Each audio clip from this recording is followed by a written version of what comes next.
Welcome to the Respect Podcast. I'm your host, Mike Domitrz from MikeSpeaks.com, where we help organizations of all sizes, educational institutions, and the U.S. military create a culture of respect. And respect is exactly what we discuss on this show, so let's get started. This week we have Kinza Khan with us, domestic violence attorney at a legal services nonprofit organization in Chicago. Thank you, Kinza, for joining us. Of course. Thank you for having me. Absolutely. How did you get into this work, or what got you into this work? That's a good question. So when I was in law school, I knew that I wanted to help with giving a voice to marginalized communities. And I realized that the marginalized communities were often immigrants, women, any minorities really, and then victims of crimes and victims of violence were often silenced and marginalized. And it was an issue in our communities, in all the different communities I've worked with.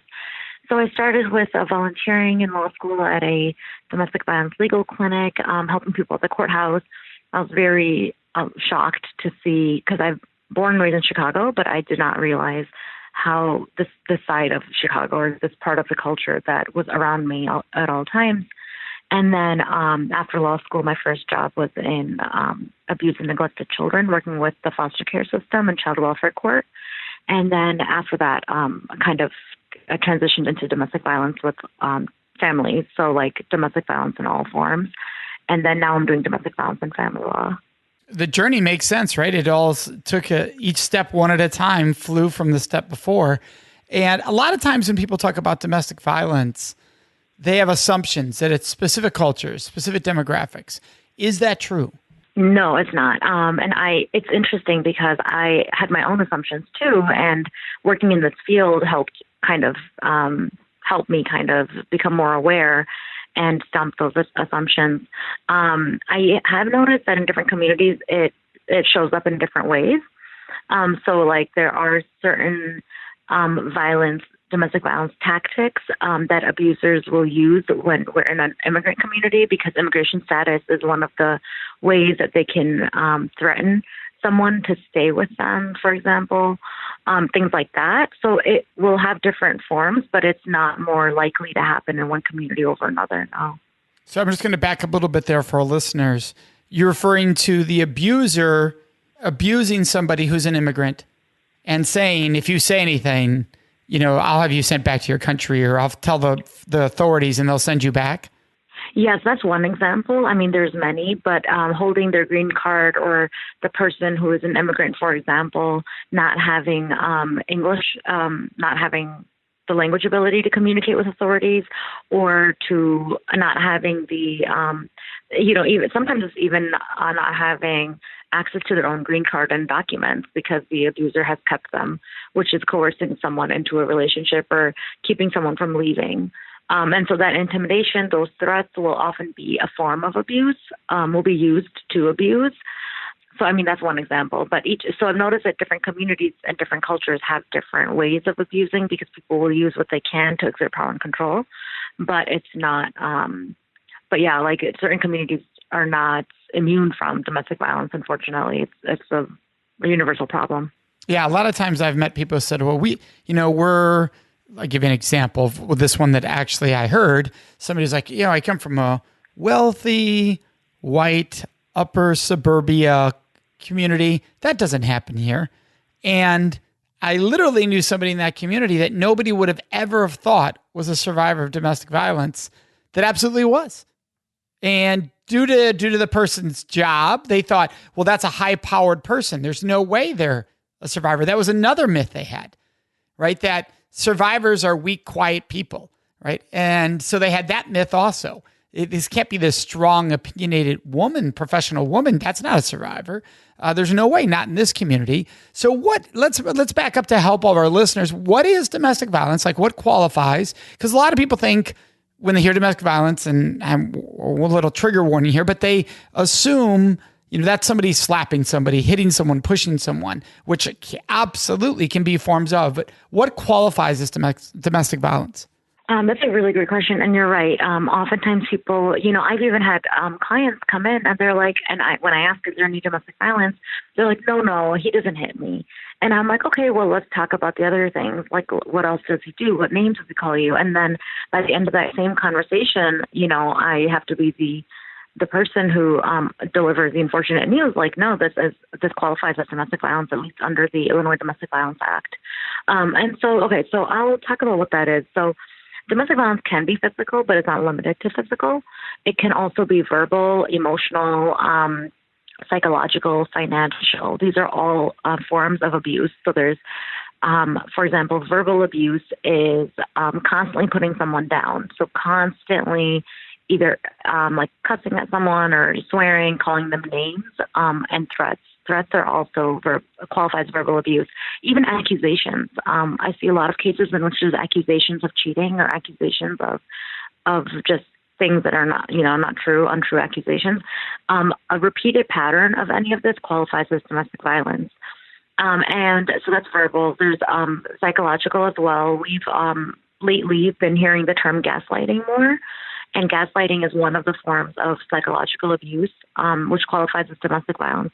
Kinza, can we explain what that is? A lot of times people hear the term, but they don't really understand it. They're hearing it politically, and so they don't really understand what it may even mean politically, but they definitely don't understand what it means in the home. Yes, that's a good question. So gaslighting came from a movie that was placed in Chicago called Gaslight, and it's back from the 80s or something. The movie's kind of old. And so it comes from that movie. And basically the term means to manipulate someone by getting them to question their own sanity. And so if someone says like, "Oh, you're crazy, that's all in your head," or like, "That never happened, you're making things up." And in the movie, there was something to do with lights. Like the guy was, I think he was like dimming the lights consistently, and then she would notice, like, she was like, "Ew, does it look different?" And he's like, "No, it looks the same," because that's back in the day when they had they were using gas lights, and so before all the electricity that we have today. And so she was like, it looks different, and he was like, "No, you're just going crazy." And so the term is, it's a form of psychological manipulation, and it's making someone else question their own sanity, their own perception, their own memory. And so saying you made that up, that never happened, or when it did, or saying, that's all in your head, or that's not even true, like you're crazy, or you're losing your mind. And then, once it's a repeated statement, it starts becoming internalized by the receiver of the statement. And so that's gaslighting. Someone can, start questioning their own sanity. They can start questioning their own memory. Even the act of doing that to someone else, trying to get someone else to question their own memory, is also gaslighting. And there are different definitions depending on how someone wants to, like how broad or narrow someone wants to define this. But gaslighting and psychological abuse also include things like pushing someone, manipulating someone. So pushing someone to the point where they, like, for example, giving the silent treatment for a long time, and then pushing someone to the point where they cannot, where they kind of blow up, they kind of lose their mind, and they're like, you kind of push them and provoke them and got under their skin because you know how, and then the person blew up, and then you're like, wow, look, you're the crazy one, you're the one who blew up, and making them believe like you're the crazy one because you're the one who lost your mind or lost your control. But really, like, the first person was the one who pushed them to that point, knowing that that would get under their skin, knowing that that was provoking to them. So it's also a form of psychological abuse. So these are they're less obvious, which is dangerous because they're more hidden and people don't often know what's happening to them until after the fact. It's easier to see, oh my gosh, this happened in retrospect. It's harder to see when we're in the situation ourselves, or before it happens, to see the warning signs. And so let's go right into that. What are red flags people should be watching for? And maybe not even, there's two ways here. One, in your own relationship. Two, in those around you, right? Who may not, I don't want to say hiding because it sounds intentional and hard, like they're doing something wrong, but there may not be an obvious way of knowing it. And I think there's maybe even a question, is it possible there are people, and that's why I'm curious how you answer this, who engage in this behavior, abusive behavior, who are unaware of it, which does not excuse it. But if they were aware of it, would stop. Is there any signs that that shows true? Or is it more, hey, we need to help survivors recognize the red flags and the people who have survivors in their lives? Yeah, that's a great question because I agree with you. So it does go, it is a multi-dimensional thing. And so in terms of abusers not recognizing their own behavior, yes, I do believe that many abusers, many people who abuse are not aware because oftentimes, the second that they get hit with an accusation of, being an abuser, or the second that in court they're called, a perpetrator of domestic violence, or that they see that their victim is now seeking a domestic violence case or domestic violence attorney, then they do oftentimes lose it. They get they feel like they're being attacked. They feel like it's an unfair accusation. They feel like they don't qualify. They're like, I'm not that guy. I'm not that person. My actions were justified. And so I do see that a lot, actually. And I think oftentimes the person who is abusing has been the victim. I don't want to say always, because that's not always true, but oftentimes, and I can't even say most of the time or less than 50%. I can't even put a number like that on it. But oftentimes the person who is abusing has been abused in the past. And it's a cycle. And that's why it's really important for intervention to take place. So if someone has been abused, if they seek counseling or therapy, or there are programs as well for this specific purpose, that can help break the cycle of abuse. But abuse is often a cycle. And then in terms of the red flags to watch out for, the warning signs to watch out for, so you mentioned like a 2-tier. So 1, if it's happening to you, and 2, if it's happening to someone around you. So if it's happening to someone around you, this one's the easier one to answer, so I'll do that one first. So if it's happening to someone around you, there are ways to notice that. And so one is if the person seems like they don't have as much agency over it. So domestic violence is all about power and control, and it's not about sex or money or the other issues that people often disguise it to be. It's about power and control. So say if a friend of mine was in a violent relationship, or was in a relationship that could qualify as a domestic abuse, then I would notice for signs of her being losing agency over her own life. So if she and I normally send text messages and talk on the phone and plan to meet up, and we can meet up alone wherever we want, as a friend, then, and if all of a sudden that has stopped, then that's something that I should be aware of, like what's going on. If she doesn't seem to have access to her phone, her messages, if she has to be careful about talking to me in front of the person she's with, then that also can be a sign. And one of these things in of themselves may not be a sign enough to conclude that there's definitely domestic violence going on. So I don't want to say like either of these is a automatic red flag and jump to a conclusion, but the more the signs that there are present, then the more weary one should become, and the more careful one should become about what's going on.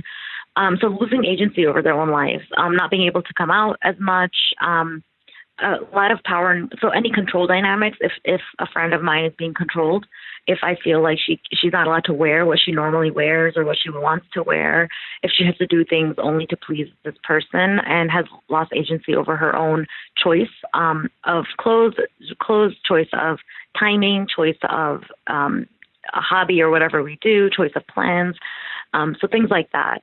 That's how I would notice it in someone else around me, is a disruption in their pattern of how they were normally. And oftentimes an abuser can also prevent someone from talking to their friends. So isolation is a huge control tactic. It's very, very common. So isolation is a big warning sign as well. Isolating the person from their friends, from their family, from access to law enforcement, access to their phone, access to coworkers. I've seen a lot of cases in which the person doesn't let them work. And a lot of it is because the threat of that person being around other people at work and disclosing what's going on with them, might get the abused person, so might get the victim. Right, it might expose the abuser, right. Exactly. So that's a common one. So isolation is a huge one. And then in terms of red flags, to see warning signs when it's happening to ourselves. So I always joke that it's like easier to see when something's happening with someone else versus ourselves. We're better at, noticing like things in other people than we are in ourselves. And I do believe that's true, and including in relationships. So I think some of the warning signs is one big one, especially for young adolescents and young adults, and even younger teenagers, is when someone is being overprotective. So in the beginning, someone will be a little protective, and I'm speaking from a female's perspective, but it can happen either way. In any kind of relationship. It doesn't have to even be just a significant other romantic relationship. But if someone's being protective and is, kind of at first, people often like this. People are like, oh, that's very nice. He doesn't want me or she doesn't want me to talk to other people because they want me all to themselves. But there's a very fine line between when that protectiveness turns into abuse or abusive controlling behavior. And people are often not aware of this line. And so I think one way to recognize if it's happening with us is is this person trying to control what I'm doing? Are they keeping tabs on where I am at all times? Are they making me share my location with them on my phone? When I say no to doing any of this, whether it's sharing my location or revealing everything to them, how do they react and how do they respond? And is it a continuing issue? The other thing is blaming the victim, so blaming me for everything. So like oftentimes someone will blame, say there's a boyfriend, for example, who's telling the girlfriend to share her location at all times, and she doesn't want to, so she says no. And then later he will use that, like the fact that she said no, to blame her. Like he'll say, well, I had to come to your house to check in on you because you wouldn't share your location, for example. So blaming her for everything is often a sign. So these are all subtle. And again, in aggregation, they become more of a sign of possibly being, violent later. Any power and control dynamics that are visible are good to keep tabs on early on because those only escalate as the relationship grows deeper. Because people who manipulate and who are abusers or who do engage in domestic, who do engage in domestic violence in their relationships against a victim, they're very manipulative and they're smart. They're not obvious at first at all because first they have to earn the trust of their person. Otherwise, the relationships wouldn't last that long. And so it's not like every victim of domestic violence knew it was coming. She did, or recognized it right away or anything like that. It's very calculated. It's very manipulative. It's very smooth the way they do it, unfortunately. Yeah, we explain that to people. If it was blatantly obvious, you would have never gone on a date with this human being. You would have never gone past first date for sure. So it is very subtle. So when somebody does recognize it, and two things here, they come forward to you, a friend or a coworker, what can you do? Or two, where can they go? What are their options for getting support and help? So what I would recommend is if someone comes to me with this, then I would make them aware of all their options and I would let them know that I'm supporting them. And the reason is because it takes an average woman in America. The statistics recently have been that it takes an average woman who is the victim of abuse in America to 7 times to leave, which means she's attempted or tried to leave the relationship 7 times and gone back. And on the 7th time, she's successful. That's the average. Now, it could be more, it could be less, of course. But that is terrifying. But it's very understandable as well because the psychological abuse and the emotional abuse that happens in these relationships have an everlasting impact, and they make it very difficult for the person to leave. Yeah, I say this all the time when people say, what was she thinking? And I go, how could she? And it's all she. And I go, wait a second. Why don't you pause and say, how much damage has this abuser done that this person feels the need to come back? That's the question. Not how come she can't. It's how much abuse has the abuser done that is so important there. Exactly. Because one way is to effective emotional abuse, for example, is to have the victim's self-confidence completely shattered and have them ruin their sense of self and their self-esteem so that they actually start to believe that they don't deserve any better, that this is the best it's going to get, this is fine, and it's always a cycle. The abusers are abusive, for example, so it might be once a week, it might be once a month, but it's a cycle. So after that, there's a period where they apologize and they're nice and things are better. And then there's hope and they're telling the person, I'm going to change. I'm going to get better. I'm going to do what I need to do to change, and then it repeats itself multiple times. And so there's always this false sense of hope that they give the victim in order to stay. And so that's part of the psychological abuse as well, which is why these victims often stay. No matter how smart. I've seen people who I've seen clients who are very, very intelligent, I've seen some who are, they're high professionals. They're very well educated, and they are equally susceptible to this, which makes it scary.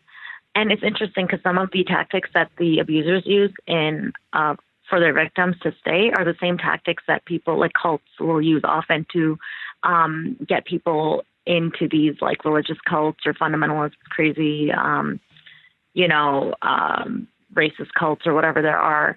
So right, these brainstorming methods. I mean, brainstorming. Sorry, brainwashing. Yes. Yeah, it's a lot of brainwashing. It's a lot of, and it's similar methods because the humans, we all operate similarly in terms of our brains, our fears, insecurities, vulnerabilities. So these are the things that, and many abusers are very smart. They get to know what someone's vulnerabilities and, insecurities are. They tap right into that. They know what the person wants to hear. They give them what they want to hear. They lure them in a certain way. So it's very similar to how someone would recruit someone for a cult and brainwash them. It's very similar tactics. And so where does someone go? There are different, depending on what the abuse is. I always recommend mental health counseling. So seeing a psychologist, because that can help with being able to start processing and sorting out that what is happening to me, because that's the hardest step. The hardest step, in my opinion, seeing all my clients and seeing all these cases, is recognizing that what you're going through is abuse. Because once someone recognizes that, they start to separate themselves from the relationship. They start seeing that, okay, I can leave this relationship. I can take back control of my life. I can leave this person, and I'm not the one who's all at fault. I'm not the one who's to blame. I don't deserve this. I can leave. Once that person starts reclaiming their sense of self and their agency, and that can be done very well through psychology, I believe, and through therapy, then they can start taking the other steps that they need to leave that relationship. Depending on there's a lot of community organizations and shelters, and the shelters will have referrals. So even if someone doesn't want to go stay in the shelter, say that, I can go stay with a friend or my sister or my mom in the meantime while we're separated. Given that we were living together, assuming that we were living together, say I can live with a family member or a friend in the meantime while we're separated, I can still call a shelter even if I don't want to sit there or stay there, just to get referrals to other organizations. So getting referrals to safety caseworkers, shelters and community organizations have caseworkers that can help with safety planning. They can help refer to lawyers, to therapists, to advocates for courts. And that really helps a lot, just to have a team and have some people on your side and understand what you're going through. They've seen it before. They're not going to judge you, or, there's no reason to be embarrassed. And so that's one example. There's obviously the police, but I'm weary to say that because police will respond in different ways. And sometimes say that a victim reports a domestic battery, say that she got hit by the abuser, and she reports that to the police, and the police don't arrest him, or that they do arrest him, but he's released 2 days later. I mean, sometimes there's a risk of that getting worse, and so of the anger and of the abuse getting worse after that. So I'm reluctant to say to go to the police. I do believe that in order to do some immediate damage control, it can be helpful. And if my client got, a domestic battery, I would say that the first step is police, but I would want a plan after that to follow through, a safety plan in place, or reaching out after the police to reach out to an attorney to get an order of protection, or to reach out to a caseworker at an agency to get some safety planning in place, or to move out of that residence. That person can't come back to you afterwards. I would want that to be in place. That makes a lot of sense. Yeah. Yeah. And you're giving so much great resources. Clearly, this is a very high traumatic working environment, right? You're dealing with a lot of survivors who are maybe struggling to get out still.